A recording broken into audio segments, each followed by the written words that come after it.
mengikuti ayat-ayat mutasyabihat, padahal Allah mengingatkan dalam Al-Quran yang artinya dialah yang menurunkan kitab Al-Quran kepadamu Muhammad. Di antaranya ada ayat-ayat muhkamat, itulah pokok-pokok kitab Al-Quran, dan yang lain ada ayat mutasyabihat. Adapun orang-orang yang dalam hatinya condong pada kesesatan, mereka mengikuti yang mutasyabihat untuk mencari-cari fitnah dan untuk mencari-cari ta'wilnya, padahal tidak ada yang mengetahui ta'wilnya kecuali Allah Subhanahu wa ta'ala. Dan orang-orang yang ilmunya mendalam berkata, kami beriman kepada Al-Quran, semuanya dari sisi Tuhan kami.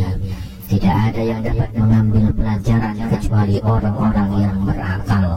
Bagi sebagian orang yang telah menyerupakan Allah Subhanahu wa ta'ala dengan makhluk merupakan sebuah kekufuran, karena mereka meyakini sesuatu yang tidak ada pada Allah Subhanahu wa ta'ala. Seperti pada surat Taha ayat 5, Ar-Rahmanu 'alal 'arsy istawa, yang artinya yang maha pengasih yang bersembayam di atas arsy. Berkata Syekh Mahmud Muhammad Khattab As-Subki, yang artinya mayoritas ulama salaf dan khalaf telah mengatakan bahwa seseorang yang meyakini bahwa Allah berada pada arah adalah kafir. Disambut oleh Imam Ar-Razi mengatakan bahwa sesungguhnya keyakinan Allah Subhanahu wa ta'ala duduk di atas arsy atau berada di langit terdapat padanya yang menyerupakan Allah dengan makhluknya, maka itu merupakan kekufuran. Berkata Syekh Abu Nu'aim Ibn Muhammad, beliau adalah guru Imam Al-Bukhari, barang siapa yang menyerupakan Allah Subhanahu wa ta'ala dengan makhluknya, maka ia kafir.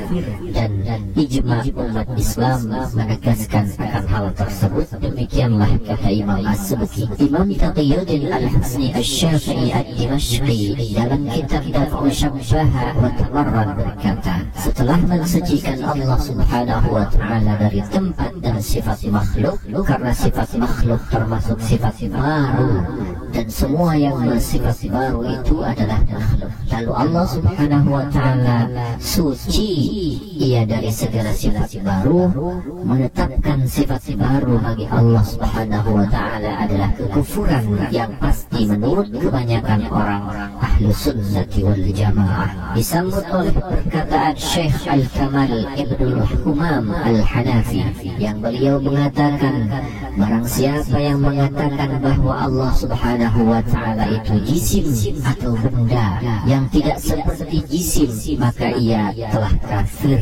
Telah menyebut demikian di dalam kitab Syarah Fathul Qadir pada bab sifat imam-imam. Berkata Syekh Al-Azhar Profesor Salim Al-Bishri, barang siapa meyakini bahwa Allah Subhanahu wa ta'ala jisim atau bahwa dia menempel pada atap yang tinggi dari arsy, dan ini yang dikatakan oleh Al-Karamiyah dan Yahudi, tidak ada perbedaan pendapat atas kekufuran mereka, alias Mujassimah atau Musyabbihah ataupun Wahhabiyah. Perkataan ini dikutip oleh Syekh Salamah Al-Qadai Al-Azami dalam kitabnya Furqanul Quran pada halaman 100. Sahabat Ahlussunnah wal Jamaah yang diberkahi oleh Allah Subhanahu wa ta'ala, itulah terkait komentar-komentar dari ulama-ulama terkemuka yang semuanya adalah ahli ilmu dan masyhur mengenai akidah Mujassimah, Musyabbihah dan Wahabi.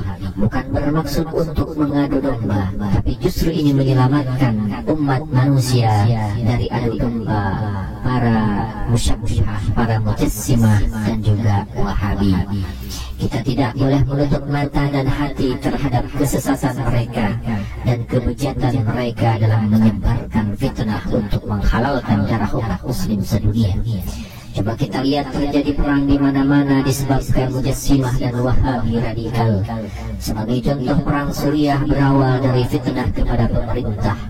Mereka menuduh pemerintah sudah membunuh rakyat, padahal hukum berontak terhadap pemerintah yang sah selama tidak memaksa rakyat untuk kafir adalah haram hukumnya. Slogan mereka ingin mendirikan khilafah, tetapi namun dengan membunuh dan merampas kehormatan umat Islam. Bahkan mereka tidak segan membunuh seorang ulama, yaitu Dr. Ramadan Al-Buti, sewaktu mengajar tafsir di dalam masjid. Wahai umat Islam, percayakah kita dengan kebohongan mereka? Percayakah kita dengan slogan kembali kepada Al-Quran dan Sunnah? Sesungguhnya siapa saja yang tahu jejak mereka di tanah haram yang menumpahkan darah umat Islam pada awal abad ke-19 akan sangat membenci mereka. Orang-orang Mujassimah, Musyabbihah dan Wahabi, sekalipun mereka berpakaian dan beribadah layaknya sebagai seorang muslim, sesungguhnya mereka bukanlah dari golongan salaf, walaupun mereka menamakan diri salaf atau salafi Wahabi.